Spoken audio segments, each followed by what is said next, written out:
and bright students and shared a lot in common.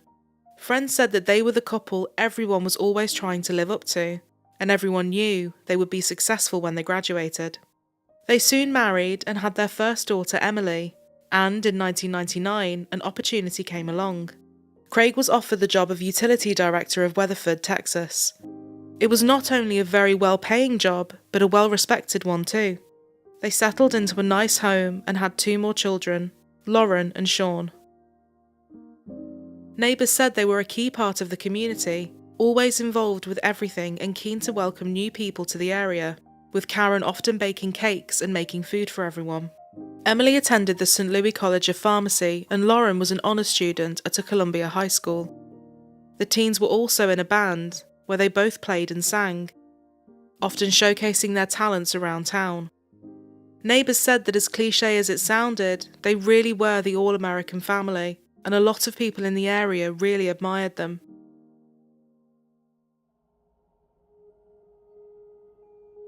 But all was not as it seemed. One day, Karen's sister Lynn got a call. Karen wanted to confide in her about the true state of their marriage. She told Lynn that over the years Craig had changed. He had started giving her curfews and an allowance, which he supervised and scrutinised, demanding to see receipts for all of her purchases, even everyday things like food. He would demand sex every night at 8 p.m. exactly, and everything she did in the house had a timer on it. She said she did everything he asked to keep the peace, but things were getting worse and she felt trapped and scared. Karen told her sister she wanted to look for an outlet, something that was just hers that he couldn't control. She decided to join a local gym around the children's school hours and Craig being at work. Friends said that she was soon there so much and keen to learn, she was eventually hired as a fitness instructor. A completely different career path, but something she was excited to do. To her surprise, when Craig found out she had been going, he approved, telling her as long as she was home on time to look after the children, there would be no issues. One day at the gym, Karen bumped into Sonny Reese, another personal trainer. From the get-go, the pair were inseparable. They had a lot in common and spent all their shifts together. Before long, a romantic relationship developed, and the couple began an affair. Lynn said that she felt like her sister was so mentally beaten down at that point, when she found someone that seemed to really care about her and didn't want to control her. The relationship just fell together naturally. Karen knew she had to come clean and tell Craig everything. To her total shock, Craig did not seem to have an issue with it. Far from it, in fact. He encouraged it and started messaging Sonny, sending her flowers and asking her for a threesome. People say he saw it as an opportunity to spice up their marriage and sex life. He told Karen he didn't have any problem with it, as long as he was included and she didn't leave him. But Karen and Sonny wanted no part of the throuple he was suggesting. They wanted it to just be them. Craig was embarrassed, and now he knew there was no chance of bringing Sonny into the marriage. He wanted her out completely, and the affair to stop. But Karen and Sonny continued to see each other, and it seemed that Karen was now well and truly out of the marriage. After a few months, Craig decided the best way to put a stop to it was to move the family out of town. He started looking for a career change elsewhere that would allow this to happen. He got another job in Columbia, Missouri, one that saw him become the highest paid employee in the city. And in June 2008, the family all moved out there. Craig hoped that things would return to normal, and as Karen and Sonny were now almost 700 miles apart, he felt confident the affair would come to an end. But it didn't. Karen and Sonny's relationship continued long distance. They would email and call and text each other, and sneak visits halfway where they could. Safe to say, Karen and Craig's marriage was now in a very bad and toxic place.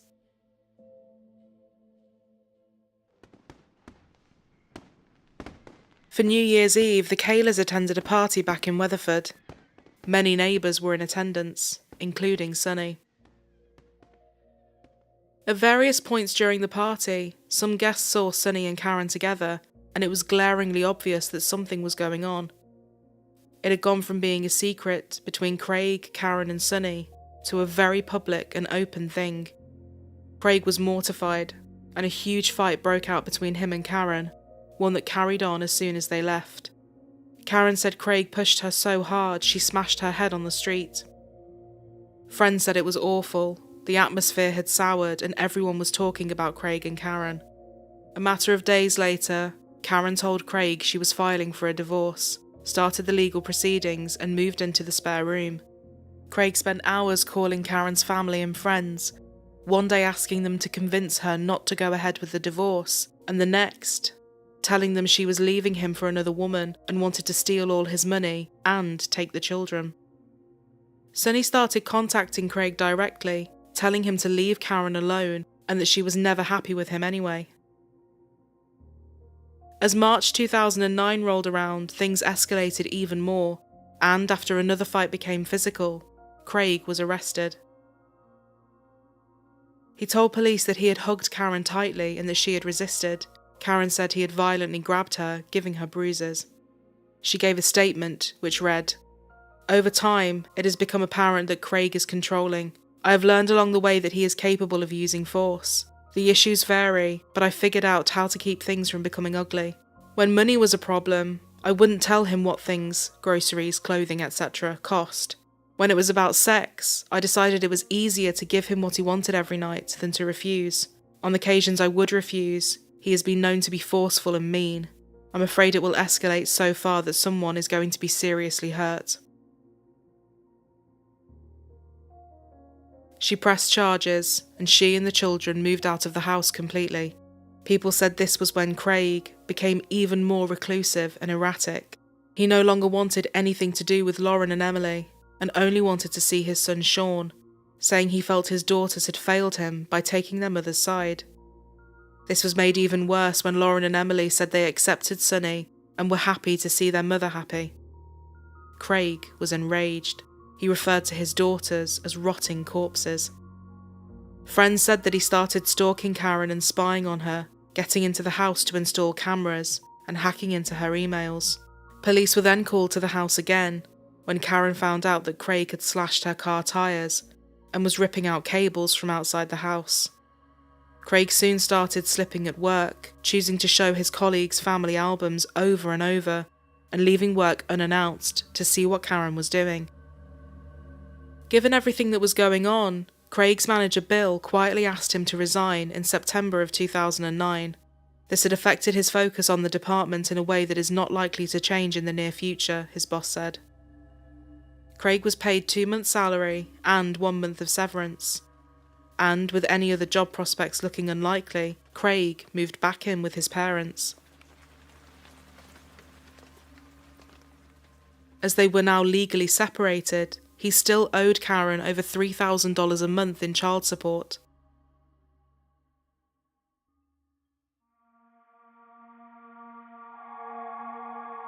Flash forward to Thanksgiving 2009, and Karen, Emily, Lauren and Sonny spent the holidays at Lynn's house. 10-year-old Sean, however, spent it with Craig.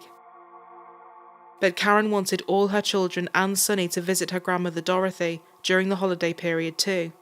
So the next day she went over to pick Sean up and make the trip over. 89-year-old Dorothy lived in a quiet little farmhouse in a city of less than 1,000 people, Burlingame, Kansas. Despite Karen and Craig's many arguments and fights about the affair, a contentious pending divorce, questions about where the children would live, and issues with finances, Karen said she was hopeful that a resolution would soon be found.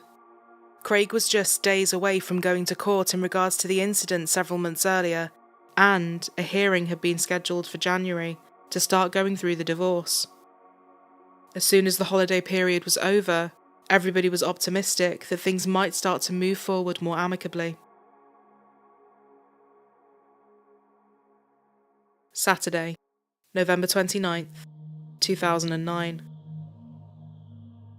Deputy Sheriff Nathan Perling was finishing up some paperwork in his office when a call came in about a suspicious vehicle in Burlingame. It was just after 6 p.m, and the neighbour reported that a small truck was speeding around near their house. They had watched as the man pulled up, exited the vehicle, and started walking down the road. The couple then saw him come back, carrying a large object that they could not identify. Thinking he was stealing, they grabbed a flashlight and headed outside to confront him. He placed the object in the back seat, got back inside, and drove off just as they approached him. Deputy Perling set off to see what was going on, but just a couple of minutes later, another call came in over the radio. It was coming from the same area, but this time it was far more alarming.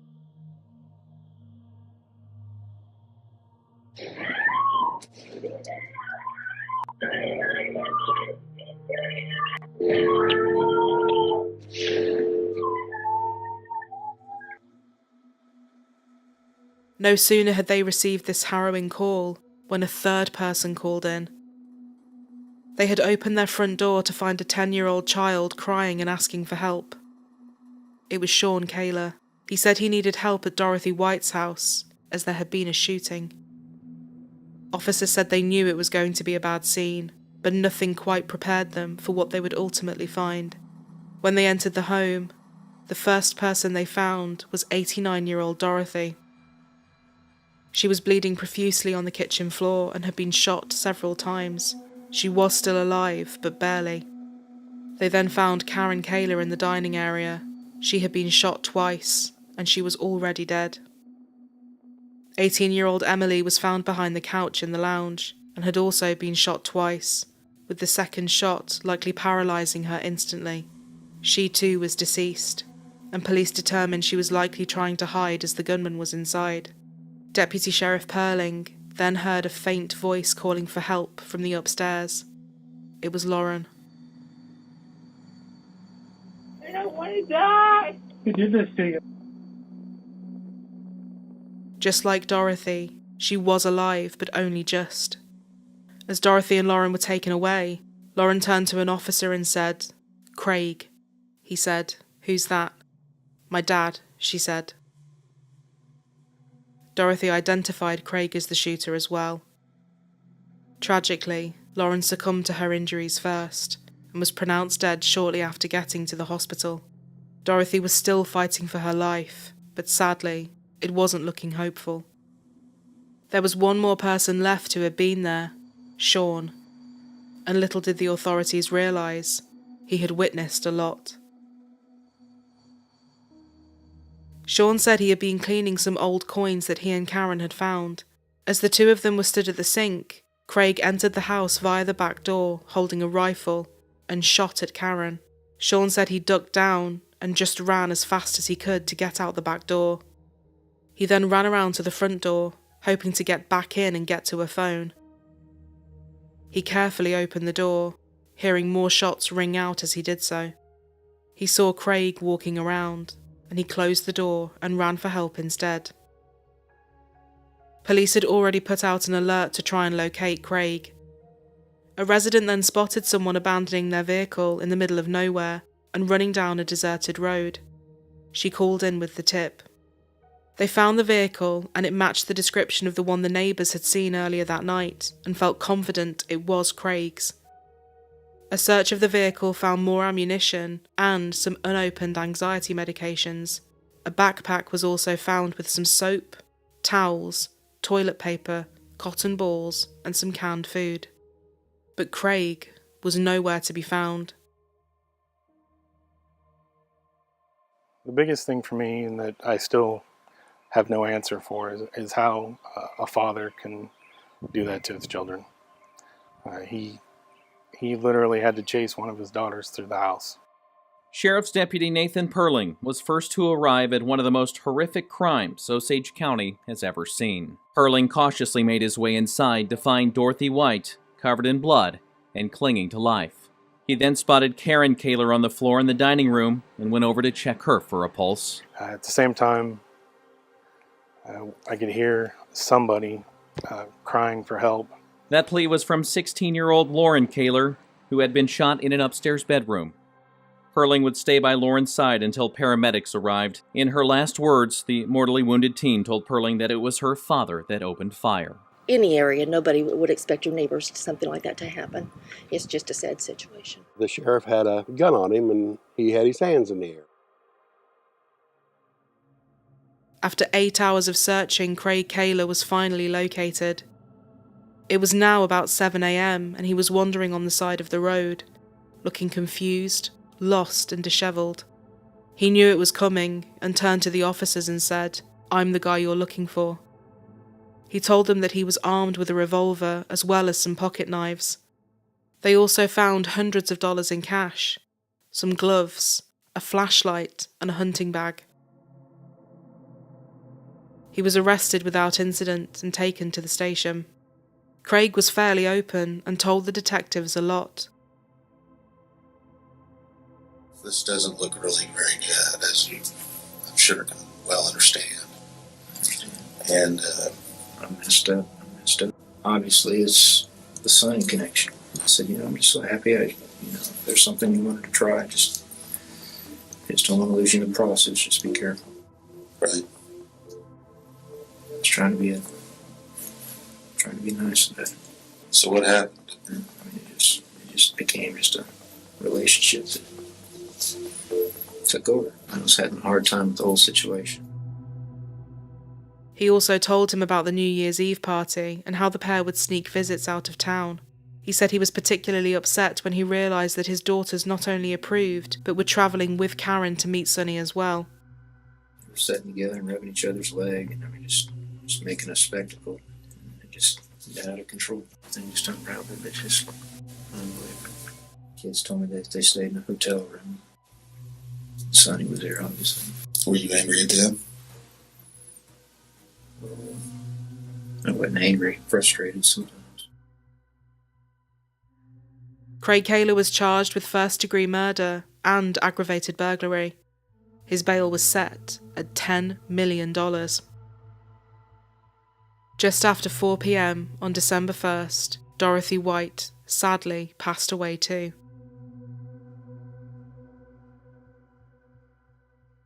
In December 2010, he had his preliminary trial, where he entered a plea of insanity, the only defence against capital murder. His lawyers claimed that he had had a mental breakdown due to Karen's affair. They said this, coupled with the loss of his job, and having to move in with his parents, had only added fuel to the fire. They said that the unopened medication in his car, ongoing erratic behaviour, and the fact he did not attempt to cover up what he had done was evidence that he was not of a sound state of mind, thus his plea of insanity was fair. In 1995, the state of Kansas passed a law which revoked the traditional insanity defence. The new law stated that defendants could no longer argue that, because of mental health issues, they were incapable of deciding right from wrong. Instead, defendants suffering from mental health issues were still legally responsible for a crime unless these mental health issues prevented them from forming an intent to commit or act with premeditation. His defence team argued that his mental health issues were so severe that it proved he had not premeditated anything. It was a total snap in that moment. At the time of the murders, his lawyers said that he was suffering from depression, hallucinations, and had obsessive-compulsive, narcissistic, and histrionic personality disorders. But the prosecution argued that it was definitely premeditated, and his behaviour over the last year especially showed that this was all just building up to what he ultimately wanted to do, which was kill his wife and likely anyone else that stood in the way of that. Their expert psychiatrist stated that while Craig had clinical depression, he was still capable of planning the murders. They also pointed to the fact that Craig had not killed their son Sean, even though he was stood right there, showing this was a conscious decision. This was not someone that was out of control and had snapped in the moment. And after this, they brought in their star witness, Sean Kahler, who was now 12 years old, and one can only imagine how difficult this must have been for him. He appeared via a video link to bravely tell everybody what had happened. People in the court said that Sean was clear, concise and unwavering, a child far more mature than his years. "My dad came through the door and shot my mom. I just heard her collapse on the floor from the shot. I just caught a glimpse. I think she was holding her leg," Sean recalled. Some people in the courtroom said that the pictures of the crime scene were so bad, they physically had to look away, with some even crying. The prosecution spoke about the many allegations of abuse and controlling behaviours, and said this again proved his intention to hurt was always there, and when he finally lost complete control when they all moved out, is when things escalated even more. Sonny Reese also testified. She described Karen and Craig's relationship as very abusive, saying she wanted to protect Karen from him. She also said that Craig was more than happy for her and Karen to start a relationship, and showed no signs of being bothered by it, until he had to let Karen go. But she acknowledged that she had no physical evidence to prove this. It was all what she remembered and what she had heard from Karen. On August 25th, 2011, after just 2 hours, the jury had reached a unanimous verdict.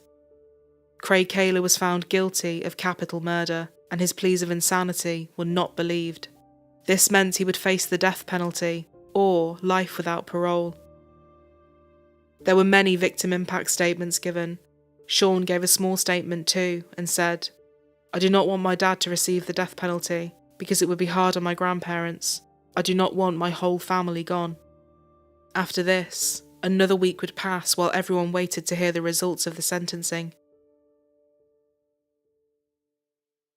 Kahler showed no emotion today as he heard his fate.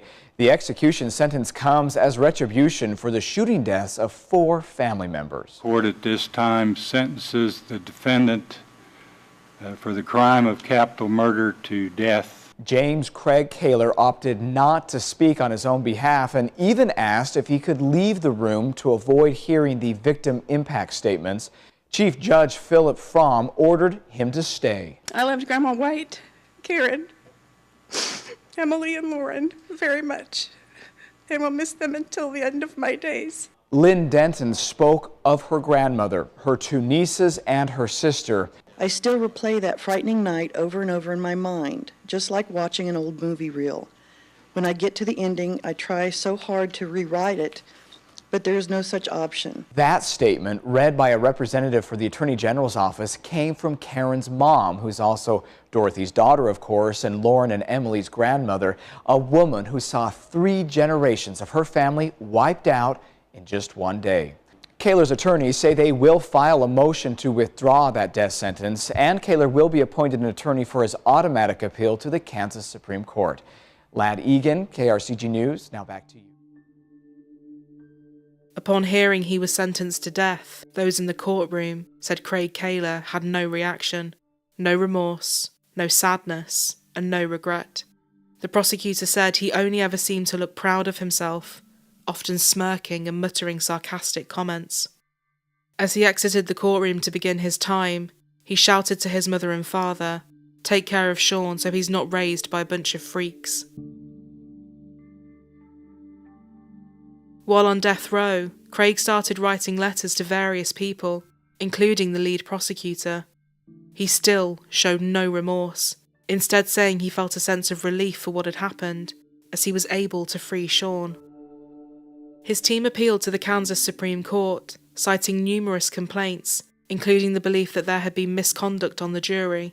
They also stated that his mental health and insanity plea had not been taken into consideration. One judge said, "Kansas, unlike many states, will not wholly exonerate a defendant on the ground that his illness prevented him from recognizing his criminal act as morally wrong." Another judge added that, contrary to Kahler's view, Kansas takes account of mental health at both trial and sentencing. It has just not adopted the particular insanity defense Kahler would like.